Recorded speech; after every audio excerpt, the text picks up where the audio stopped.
সমুদ্রের সৌন্দর্যকে যদি আমাকে এক কথায় বলতে বলা হয় তাহলে আমি বলবো ভয়ঙ্কর সুন্দর। আর সেটা যদি হয় হালমাহেরা সাগর তাহলে তো কথাই নেই। আসসালামু আলাইকুম, আমি রিফাত আলম মহিম। আমরা এখন আছি হালমাহেরা সাগরে। আজকের ভিডিওতে আমরা হালমাহেরা সাগর সম্পর্কে টুকটাক জানতে চেষ্টা করব। আশা করছি পুরো ভিডিওর সাথেই থাকবেন।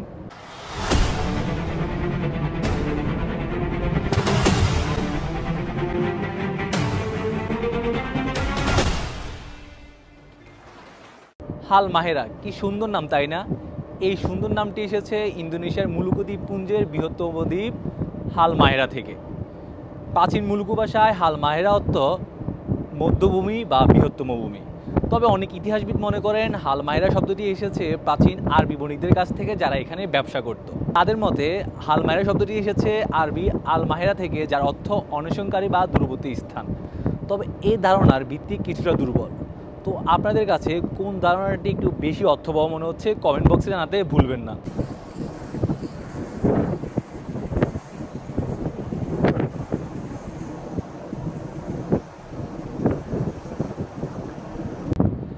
হালমাহেরা সাগরকে আঞ্চলিক সাগর বলা হয়। এটি অস্ট্রেলিয়ার ভূমধ্যসাগরের মধ্যে এবং ইন্দোনেশিয়ার পূর্বে অবস্থিত।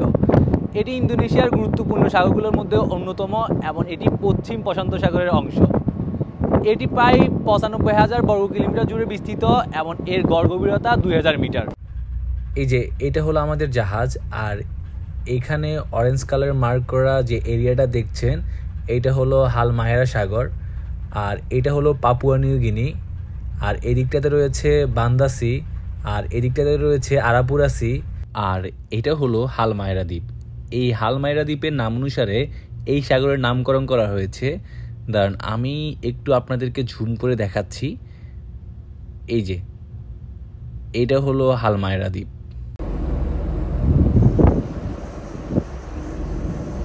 বিস্ময়কর বিষয় হলো এটি টেকটনিক প্লেটের সংযোগস্থলে অবস্থিত। এই অঞ্চলে প্রশান্ত মহাসাগরীয়, ইউরেশিয়ান, ফিলিপাইন সি প্লেটের সংযোগ স্থাপন করেছে, যা প্রায় ভূমিকম্প আগ্নেয়গিরির উৎপত্তির কেন্দ্রস্থল হয়ে থাকে।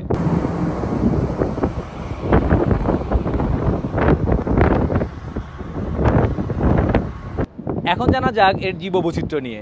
এটি তার জীববৈচিত্র্যের জন্য সবচেয়ে বেশি পরিচিত। এখানে বহু বিরল প্রজাতির প্রাণী পাওয়া যায়।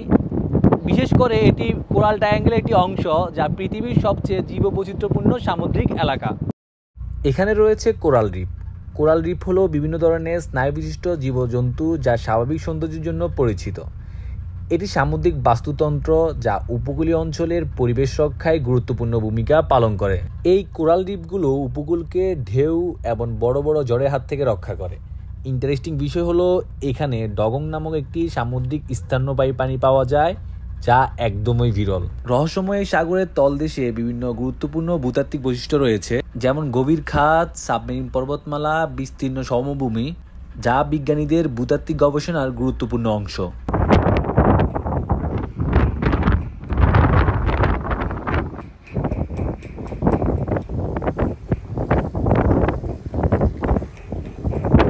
এবার চলুন বাণিজ্য এবং যোগাযোগ খাতে এই সাগরের গুরুত্ব নিয়ে আলোচনা করি। হালমাহেরা সাগর একটি গুরুত্বপূর্ণ সমুদ্র পথ হিসেবে পরিচিত। ইন্দোনেশিয়া বিভিন্ন দ্বীপ এবং আন্তর্জাতিক বাণিজ্যের জন্য এটি সংযোগস্থল হিসেবে কাজ করে। মুলুকু দ্বীপপুঞ্জ এবং প্রশান্ত মহাসাগরের বাণিজ্যিক জাহাজগুলো এই সাগরটি ব্যবহার করে থাকে। এছাড়াও এই অঞ্চলটি বিদেশি বিনিয়োগের জন্য অনেক আকর্ষণীয়। এখানের মৎস্য, তেল, গ্যাস এবং পর্যটন খাতে বিদেশি বিনিয়োগ দিন দিন বাড়ছে, যা এখানকার অর্থনীতির জন্য অনেক গুরুত্বপূর্ণ। এসব গুরুত্বপূর্ণ বৈশিষ্ট্যের কারণে হালমাহেরা অঞ্চল এবং এর পার্শ্ববর্তী অঞ্চলগুলোর অর্থনৈতিক কার্যকলাপের কেন্দ্রস্থল হিসাবে কাজ করে এই সাগরটি। তো আজকের ভিডিওটি এই পর্যন্তই। কেমন লেগেছে ভিডিওটি কমেন্ট বক্সে মতামত জানাতে ভুলবেন না। এরকম আরও তথ্যবহুল ভিডিও পেতে সেলর সাইয়ের সাথেই থাকুন। সবগুলো সামাজিক যোগাযোগ মাধ্যমে আমাকে সেলর সাই নামে পেয়ে যাবেন। সবগুলো সামাজিক যোগাযোগ মাধ্যমে কানেক্টেড থাকার জন্য অনুরোধ করছি। আর সবচেয়ে গুরুত্বপূর্ণ বিষয় হলো নিজেকে ভালোবাসুন আর আশেপাশে মানুষের যত্ন নিন। ধন্যবাদ সবাইকে।